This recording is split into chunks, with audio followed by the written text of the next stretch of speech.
আমন্ত্রণ সকাল ৯টার নিউজে, সাথে আছি আমি তাসলিমা তিথি।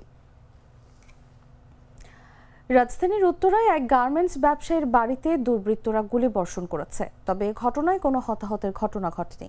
মঙ্গলবার সন্ধ্যার দিকে ৭ নম্বর সেক্টরের ২১ নম্বর সড়কের ২ নম্বর বাড়িতে এই ঘটনা ঘটে। এ সময় মোটরসাইকেলে করে আসা হেলমেটধারী দুই দুর্বৃত্ত ২ রাউন্ড গুলি করে পালিয়ে যায়। গুলি করা চারতলা বাড়িটির নাম জান্নাত, এর মালিক আবুল কাশেম। তিনি একেএসবি গ্রুপের ব্যবস্থাপনা পরিচালক। স্থানীয় বাসিন্দারা জানান, মোটরসাইকেলে দুই ব্যক্তি এসে গুলি চালায়। বাড়ির সামনে থেকে আরও দুটি তাজা গুলি উদ্ধার করেছে পুলিশ। সিসিটিভি ক্যামেরার ফুটেজে দেখা গেছে, হেলমেট পরিহিত দুই ব্যক্তি একটি সাদা মোটরসাইকেলে এসে বাড়িটি রেকি করে। তখন সামনের রাস্তায় লোকজনের যাতায়াত দেখে চলে যায়। পরে মানুষের চলাচল কমে গেলে তারা ফের এসে গুলি করে পাশের গলি দিয়ে পালিয়ে যায়। এ বিষয়ে ঢাকা মহানগর পুলিশের উত্তরা পশ্চিম থানার পরিদর্শক মোহাম্মদ মনিরুজ্জামান বলেন, দুজন ওই বাড়ির গেটে ২ রাউন্ড গুলি করে। এ ঘটনায় কোনো হতাহতের ঘটনা ঘটেনি।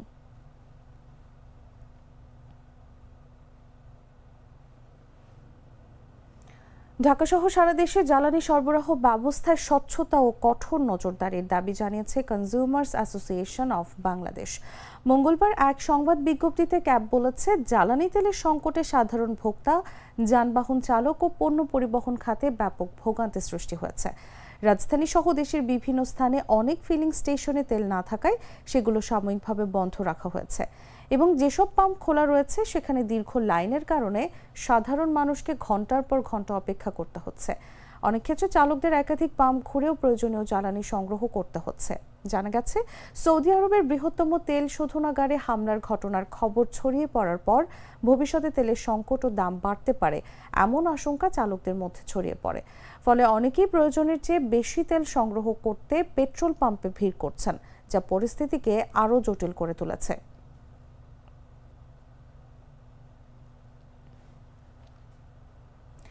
দেশে বহু বছর ধরেই মিটারে চলছে না সিএনজি চালিত অটোরিকশা। ৫ আগস্ট পরবর্তী সময়ে অনেকটা ঘোষণা দিয়ে সিএনজি থেকে মিটার উধাও হয়ে গেছে। তখন মবের ভয়ে পুলিশও মামলা দেয়নি। বর্তমানে প্রায় সব সিএনজি চালিত অটোরিকশাই মিটারবিহীন। নতুন সরকার ক্ষমতায় আসার পরও পুলিশ বলছে, সিএনজি চালিত অটোরিকশা মিটারে চলছে কিনা তা মনিটরিং করার চেয়ে আরও গুরুত্বপূর্ণ কাজের জট তাদের হাতে রয়েছে। বিস্তারিত জাগো ডেস্ক রিপোর্টে। অত্যাচার সহ্য না করতে মিটারই ক্যান্সেল করে দিয়েছে। মিটারের সমস্যা হলো ওই ট্রাফিক আর সার্জনা খায় বেশি। রাজধানীর রাস্তায় প্রতিদিন হাজারো যাত্রী নির্ভর করছেন সিএনজি অটোরিকশার উপর। নিয়ম অনুযায়ী মিটারে ভাড়া নেওয়া উচিত, কিন্তু বাস্তবে অধিকাংশ ক্ষেত্রে তা মানা হচ্ছে না। ফলে যাত্রীদের দরদাম করে ভাড়া ঠিক করতে হচ্ছে, যা সড়কে ঝামেলা এবং অসন্তোষ বাড়াচ্ছে। সরেজমিনে দেখা গেছে, শহরের অনেক এলাকায় সিএনজিতে মিটার নেই। কোথাও মিটার থাকলেও তা ব্যবহার করা হচ্ছে না। যাত্রীদের অভিযোগ, মিটারের অভাবে অনেক সময় বেশি ভাড়া দিতে হয়। মিটারে যেই ভাড়াটা ফিক্স করা সেই ভাড়াটা উঠবে, এটা আমি ধরে নিচ্ছি যে ঠিক আছে, একটা নির্দিষ্ট আমার যে ভাড়াটা দেওয়ার সেটা দিব। কিন্তু এখন ধরেন যখন নেগোসিয়েশন করছি, মিটারের চাইতে কমও হতে পারে, বেশিও হতে পারে। তো সেক্ষেত্রে আমি আসলে এটা বলতে পারি না যে আমি যখন মুখে মুখে ভাষাটা ঠিক করছি সেটা কি সঠিক হলো, ন্যায্য হলো না কি হলো। কিন্তু মিটারে আমি জানি যে আচ্ছা, নির্দিষ্ট একটা ভাড়া সবাই সেই সেম ভাড়াটাই দিচ্ছে, দূরত্ব হিসেবে হোক, সময় হিসেবে সেই ভাড়াটা দিচ্ছে। তো আমার সেই ক্ষেত্রে আমার কাছে মনে হয় যে মিটারে ভাড়া হলে মানে যাত্রীদের জন্য ন্যায্য ভাড়াটা আমি দিতে পারছি, আমার জন্য সেটা সুবিধা হচ্ছে। সিএনজি চালকদের দাবি, বর্তমান খরচের সঙ্গে মিটার ভাড়া সামঞ্জস্যপূর্ণ নয়। মিটার লাগানো এই কারণে 1 কিলো রাস্তা গেলে 20 টাকা বাড়ায়, 10 কিলো রাস্তা গেলে মনে করেন 200 টাকা বাড়ায়। 200 টাকা বাড়ালে গেলে মনে করেন 150 টাকার গ্যাস যা গাড়ি করছে, স্যার মনে করেন 50 টাকা 100 টাকা নিজে কষ্ট করতেছে, এটার টাকা কোথায়? এই জন্য মিটারে চলি না ভাই। রাস্তায় আসলে পরে এমনি গাড়ির মালিকের জমা বাড়তি 1400 টাকা জমা, 1200 টাকা জমা। তার মধ্যে রাস্তায় আসলে পরে পুলিশে 4000 5000 টাকা করে মামলা দেয়। এই জন্য একবার পর্যায়ে বিআরটির সামনে আন্দোলন হওয়ার পরে মিটার ভাঙচুর হয়েছে। পুলিশের অত্যাচার সহ্য না করতে মিটারই ক্যান্সেল করে দিয়েছে। এখন আর পুলিশে মামলা ঠামলা দেয় না।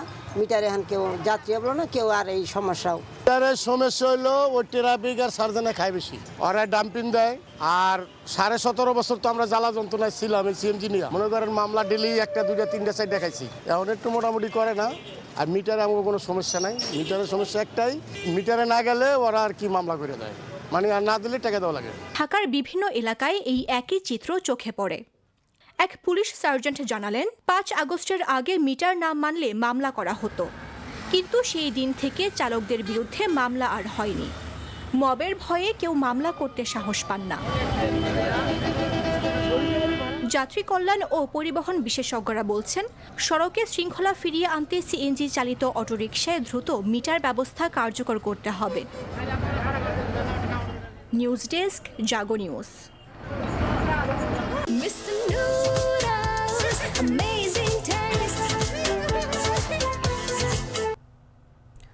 ফ্যাসিস্টের রেখে যাওয়া দোষর আখ্যা দিয়ে রাষ্ট্রপতি শাহাবুদ্দিনকে অপসারণ করে গ্রেফতারের দাবি জানিয়েছেন বিরোধী দলীয় চিফ হুইপ ও এনসিপির আহ্বায়ক নাহিদ ইসলাম।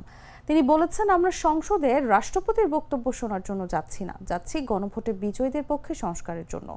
মঙ্গলবার এনসিপির রাজশাহী বিভাগীয় ইফতার মাহফিলে যোগ দিয়ে তিনি এসব কথা বলেন। সরকারি টিচার্স ট্রেনিং কলেজ মাঠে আয়োজিত এই অনুষ্ঠানে নাহিদ ইসলাম আরও বলেন, বিএনপির ফ্যামিলি কার্ড ভালো উদ্যোগ। তারা নির্বাচনী ইশতেহারে কার্ডের ঘোষণা দিয়েছিল, কিন্তু চাঁদাবাজি ও দুর্নীতি বন্ধ করতে না পারলে ফ্যামিলি কার্ড হবে কেবল চোখ ধাঁধানো কর্মসূচি। অবিলম্বে তিনি ঋণখেলাপিদের বিরুদ্ধে আইনি ব্যবস্থা গ্রহণেরও দাবি জানান।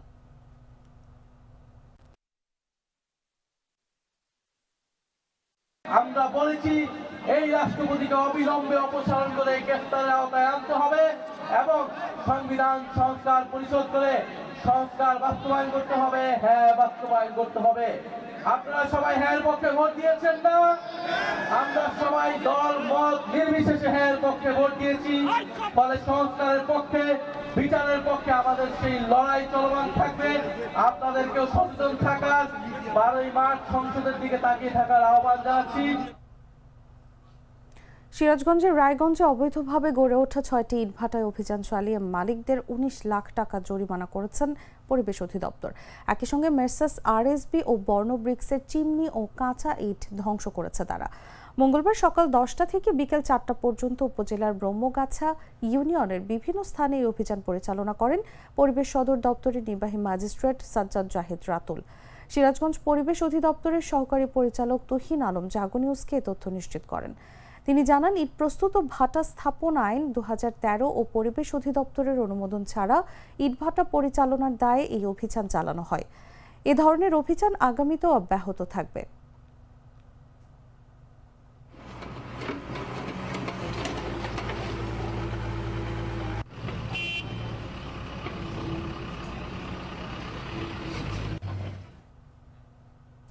বিশাল আড়তের ভেতর ছোট ছোট দোকান, হাজার হাজার পাইকার খদ্দেরের আনাগোনা, দরদামের হাঁক ডাক আর চারদিকে কাপড়ের গাঁটের ছড়াছড়ি। সিরাজগঞ্জের শাহজাদপুর রবীন্দ্র কাছারি বাজার গা ঘেঁষে বসা কাপড়ের হাটের চিত্র এটি। সপ্তাহের রবি ও বুধবার বসে এই হাট, যা শনি ও মঙ্গলবার সন্ধ্যা থেকেই শুরু হয়। এদিন দেশের গণ্ডি পেরিয়ে সীমান্তের ওপার থেকেও আসেন ক্রেতারা। পাইকার খদ্দেরের হাঁকডাক আর কোলাহলে তিল ধারণের জায়গা থাকে না এই কাপড়ের হাটে।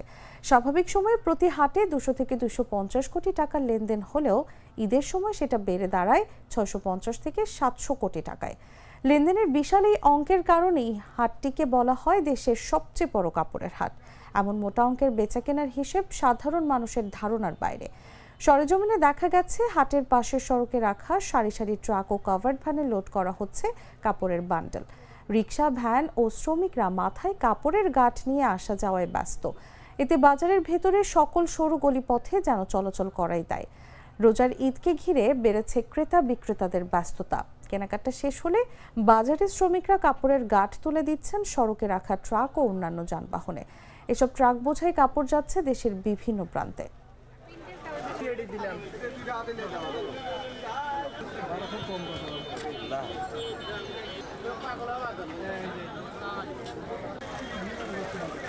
গ্লিটারের টুইন লেমন ও অ্যান্টিব্যাকটেরিয়াল ফর্মুলা বাসনকে চকচকে জীবাণুমুক্ত করে আমাদের দেয় গ্লিটার গ্যারান্টি। জানাবো আন্তর্জাতিক সংবাদ।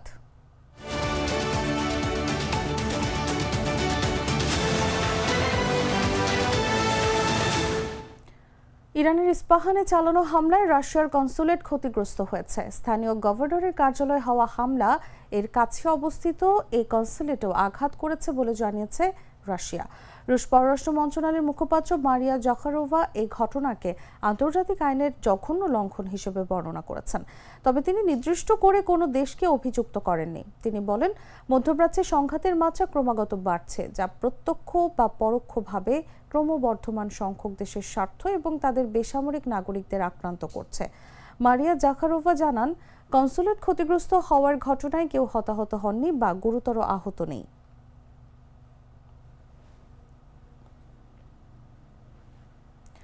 ইরানে গত 28 ফেব্রুয়ারি হামলা শুরুর পর শ্রেষ্ঠ যুদ্ধে এ পর্যন্ত প্রায় 140 মার্কিন সেনা আহত হয়েছেন। তাদের মধ্যে 8 জনের অবস্থা গুরুতর। মঙ্গলবার এক বিবৃতিতে এ তথ্য জানিয়েছে মার্কিন প্রতিরক্ষা বিভাগের সদর দপ্তর পেন্টাগন। পেন্টাগনের মুখপাত্র শন পার্নেল বিবৃতিতে বলেন, অধিকাংশের আঘাতই ছিল সামান্য ধরনের। তাদের মধ্যে 108 জন এরই মধ্যে দায়িত্বে ফিরে গেছেন। 8 জন গুরুতর আহত হিসেবে তালিকাভুক্ত আছেন এবং সর্বোচ্চ পর্যায়ে চিকিৎসা সেবা গ্রহণ করছেন।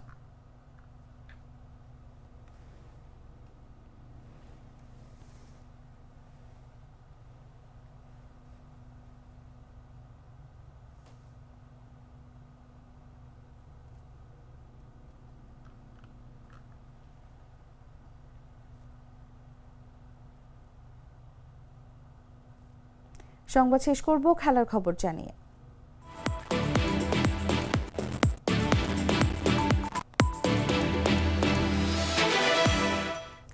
টি-20 বিশ্বকাপের ফাইনালে নিউজিল্যান্ডের বিপক্ষে আইসিসির আচরণবিধি ভঙ্গ করায় ম্যাচ ফির 15% জরিমানা করা হয়েছে ভারতের পেসার আর্শদীপ সিংকে।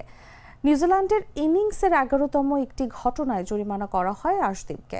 স্ট্রাইকে ছিলেন কিউই ব্যাটার ড্যারেল মিচেল। ভারতীয় পেসারের ওয়াইডিশ ইয়র্কারে ব্যাট চালান মিচেল, সেটি গিয়ে থামে আর্শদীপের হাতেই। ফলশ্রুতিতে সেই বল ছুঁড়ে মারেন মিচেলের দিকে। নিউজিল্যান্ডের ব্যাটারের থাই প্যাডে লেগে বল চলে যায় উইকেটের পেছনে। এই ঘটনায় ক্ষিপ্ত হয়ে ওঠেন মিচেল। আইসিসি শৃঙ্খলা আইনের 2.9 ধারা ভঙ্গ করেন আর্শদীপ, ফলে তাকে দোষী সাব্যস্ত করা হয়।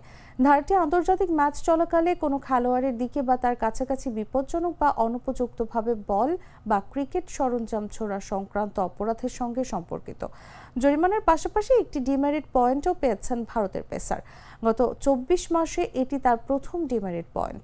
মাঠের আম্পায়ার রিচার্ড ইলিংওর্থ ও অ্যালেক্স ওয়ার্ফ, তৃতীয় আম্পায়ার আল্লাহুদ্দিন পালেকার ও চতুর্থ আম্পায়ার আদ্রিয়ান হোলস্টক অভিযোগটি উপস্থাপন করেন।